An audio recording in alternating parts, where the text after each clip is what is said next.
Welcome to Life, Language, and Lyrics with me, Laina, where you can listen to conversations that I have with some of the most interesting people I know. Thank you for stopping through. Now let's get into this episode.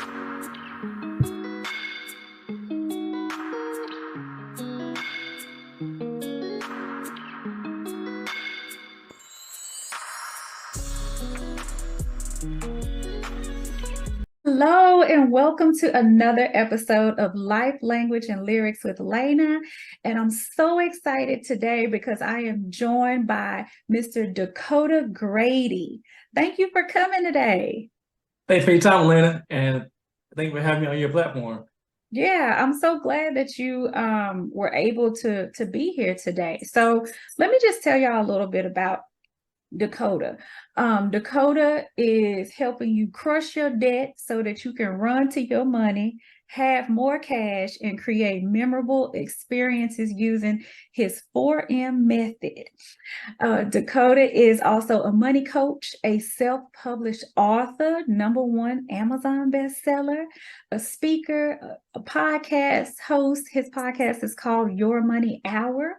And he is also husband to Shamika and a girl dad to both Naomi and Leah. That's a lot going on. You got a lot.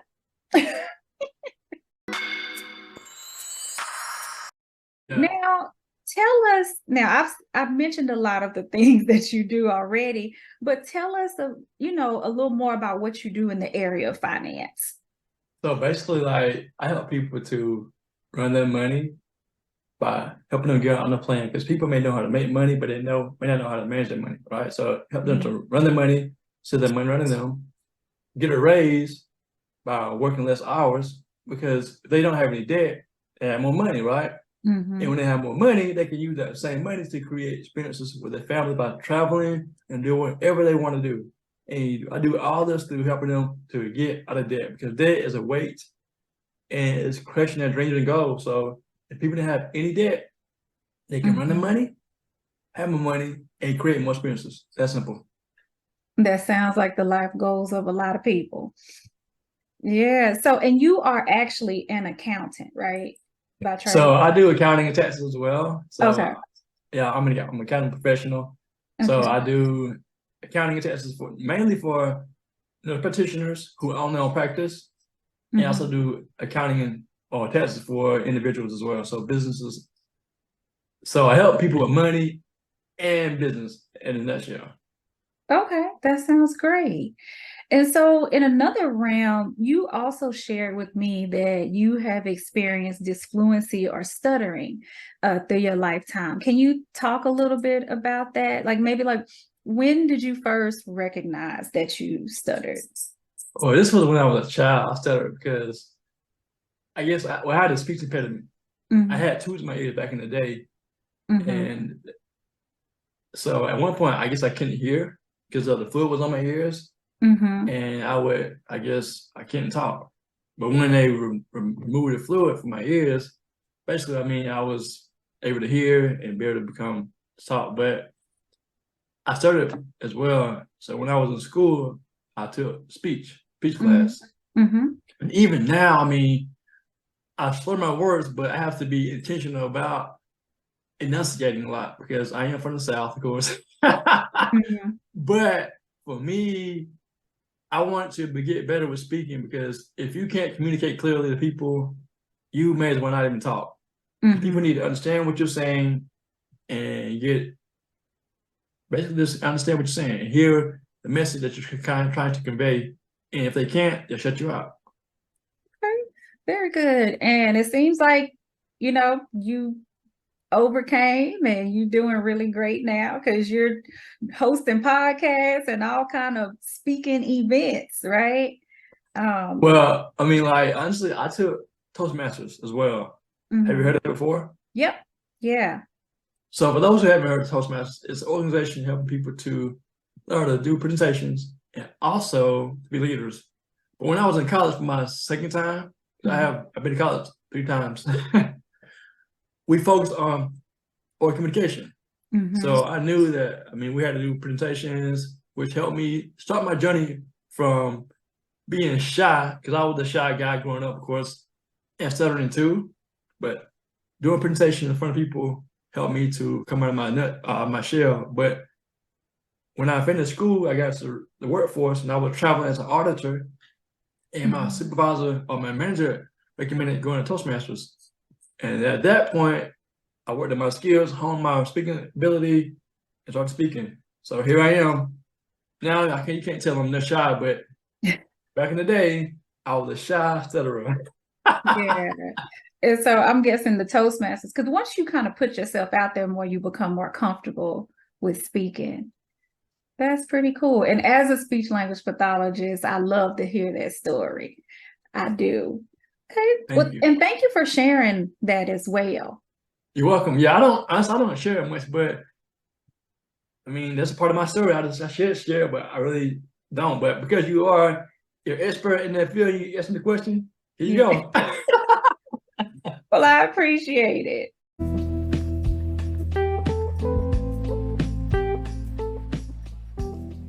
This episode is sponsored by Lay's Rum Cakes, where you can get delicious rum cakes made with Southern charm and most of all love.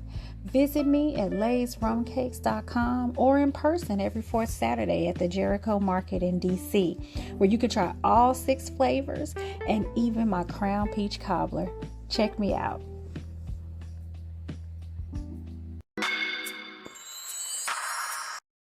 In terms of finding financial freedom, what are some key concepts or things that you really try to discuss on your own podcast for persons who are wanting to get out of debt?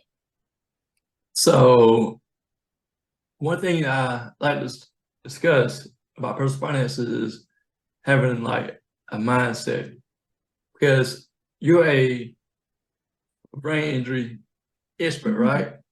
And having that mindset basically starts with having a mindset first of money and breaking the past things. For example, people may have had financial trauma, lost jobs, growing up poor, poverty. So their mindset may not be the mindset of abundance. So if you go through life having the same mindset of you're never going to get ahead, or you're always going to get broke, and you aren't doing things to change that, then you won't prosper, you won't grow. But I believe that people need to break those old habits of thinking about money, and then also have old habits of handling money too, to make progress in their life financially. So it starts with the mindset first, to want to change, and then addressing the things that have caused bad decisions, overspending, going out to eat, for example, going out to eat too much when you don't have the money, or maybe having overdraft fees in your account if you aren't doing a money plan or a budget, as I call it. It's called a money plan. You need to manage your coins. So doing things differently than what you learned in the past or haven't learned in the past, because when I was in school, I didn't learn about money. My mom and dad, they didn't teach me either. So I learned on my own how to handle finances. Thank God I did. And yeah, so now I'm teaching people to do the same thing. Yeah, I had realized at one point, like I learned, my parents talked a lot about saving, but when it came to creating the budget with the money that you save, not so much, right? And I think that's because, especially with that generation and being Black, right? You coming up and you like trying to make it through, you trying to get what you need and everything. And so I was probably in my later 20s when I really started learning about budgeting and having that kind of mindset. So I agree with that. Now, what about the person who now gets out of debt? Because I know budget probably still plays a big role, but now they're out of debt. They got all this extra money and stuff. What are some key things that you might talk about when it comes to that? Well, I'm gonna first say kudos to the person who gets out of debt, because it goes all back to mindset, because we're so bombarded with build your credit, build your credit, build your credit. And people don't realize that you can also live life without debt. So having that mindset of staying out of debt and not going back into debt is key as well. So get out of debt. Once you get out of debt, I recommend always do a money plan.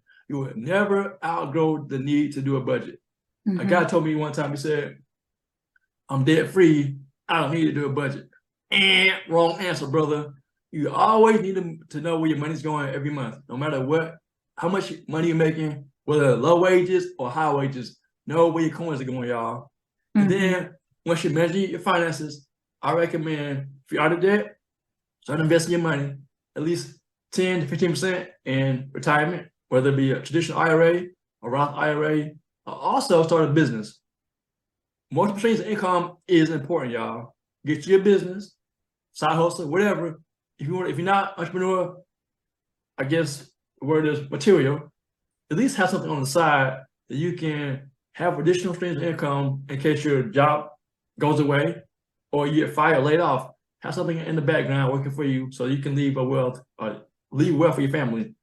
So starting a business, maybe start an e-course or an audiobook, something that doesn't require a lot of time and energy. Front it will, or in the back end, once you get people to buy into what you're buying or selling, you hopefully get people to come be clients for the rest of your life and their lives too. So start a business, digital assets, and if you can afford it, get some rental properties too. That's all good. That's really good advice. Going back to what you were saying about building your credit, what are your thoughts on getting credit cards and working on trying to have this amazing credit score? Great question. Glad you asked that. Well, I started my credit journey when I was in college, like my first time. I wanted to get an associate's degree in welding. And then they had a credit card company outside of one of the buildings. So I signed up for it. Did you get a free t-shirt? I think so. Something to that. I got something free. I forget what it was. Something free, yes. So I signed up for it and I kept the car for many, many years. I think for like 8 years. But I didn't like owing people money. I used my credit card, paid it off because I don't like owing people nothing. Even when I had get credit, paid it. I use it occasionally, paid it off. But as an auditor, I use my credit card for traveling. I would use it for travel expenses, get reimbursed by it, and then for my employer, I pay the debt off. So I would always have a zero balance for the most part. Other than, use it, pay it off. Use, pay it off. So my credit score was like 741 when I checked one time. But now I'm into mindset like I'm cash based. Like my business cash based. We have debit cards, no credit cards at all. We can live without credit. And my mindset is get your income up so high that you won't have to rely on credit. Imagine if you had income of 6 figures and you got 2 household income. You make 100K, your spouse makes 100K.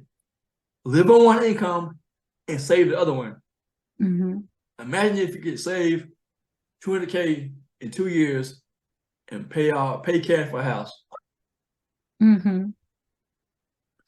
There will be no need for you to go get a loan because you got cash money, not cash. Money talks. I have a shirt that says cash crushes credit. I'll tell you why. When you borrow money, how do you pay it back? You got to pay it with your cash. Right. So it's like a 2-step process. We're so inundated. All right. If I go to somebody's say LinkedIn profile or say IG, and I want to buy something from them, well, if I can't click on a link and it takes me to their website and buy immediately, I'll go away, right? Because it's not a quick process.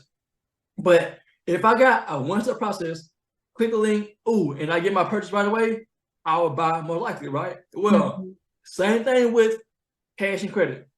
When you borrow money, you pay it back. Or you borrow money first, then pay it back, right? With cash, you use it one time and it's done. There's no repayment, right? So it's a one-step process. Well, I have a 2-step process when you have one. Because when you borrow the money, you're gonna pay back more than you borrowed, the principal plus interest. So you're making somebody else rich and you stand broke. Yeah. So sounds all good. So it really is shifting your mindset and how you think about your money, really, to even just have the dedication and the consistency to pay off the debt and then to maintain a budget. Sounds like. Well, I mean, honestly, if you want something real bad, you'll do whatever it takes to make it happen, right? I mean, especially when it comes to finances, like most people that I know, like I had a guy who read my book, and I'm gonna know that guy, and he contacted me, said, basically, he helped me with my credit. I'm like, bruh, if you missed it, you missed the whole point of my book. Like, but it's a mindset change. It's a mindset, and then not only that, once you get in your mind, you gotta get to your heart.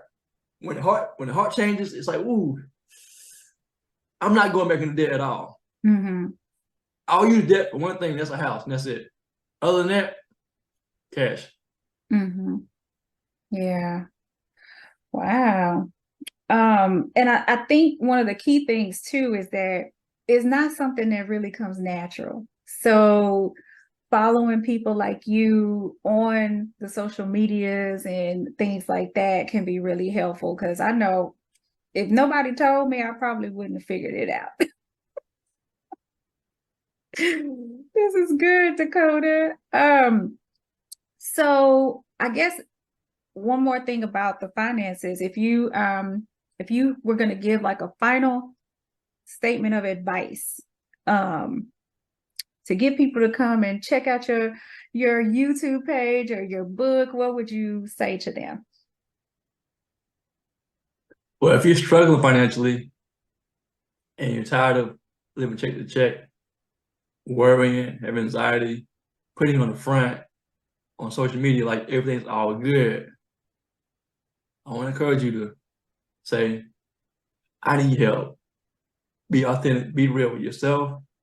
Don't worry about what people say. Get the help that you need, because people around you need help too. They just don't want people to know. But I want you to raise your hand, say, I need help. Because if you're drowning and no one knows, you know the end result to that, right?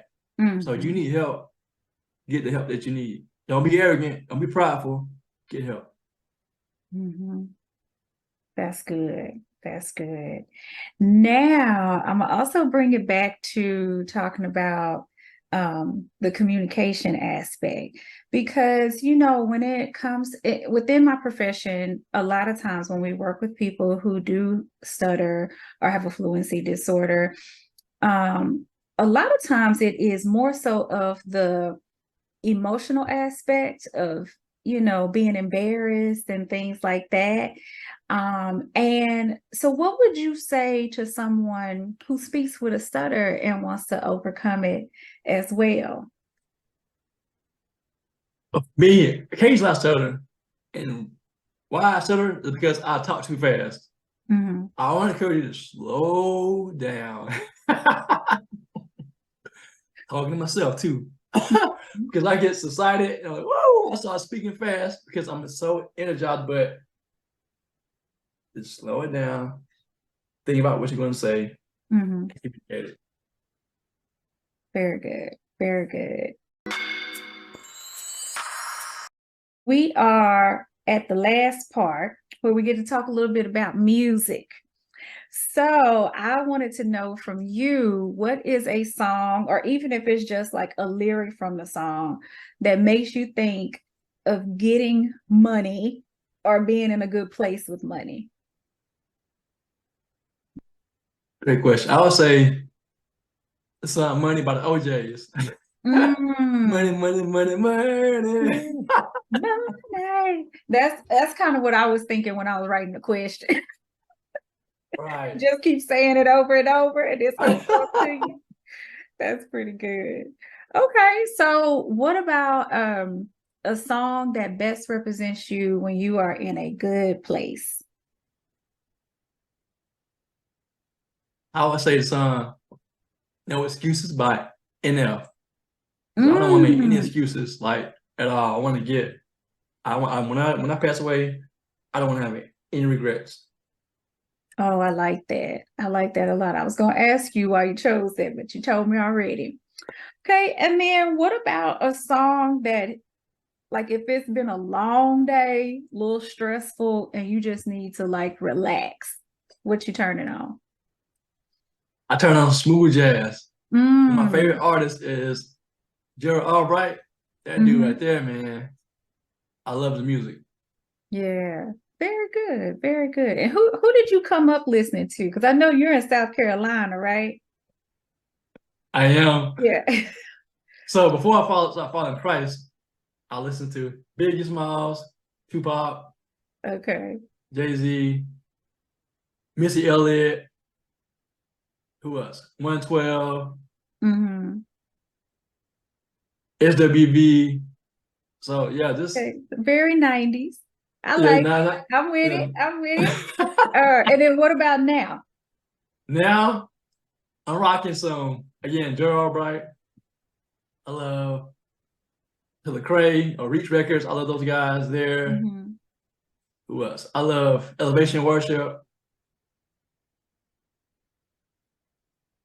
It's just a lot of Christian hip hop. I listen to Slow Soul Flow Radio. It's Christian hip hop show, and then Okay. I turn on YouTube. Turn on Pandora for my smooth jazz. Okay. Sounds good. Sounds good. So we're coming to the close, and I know you have some things coming up. So do you want to share what you got going on? Yeah. So first, thank you for your opportunity to share your platform, Laina. I enjoyed the Yeah, conversation, I and I did like the too. flow of it. So thank you, and allow me to share my story as well, because everyone has a story to share. So yes, Mhm.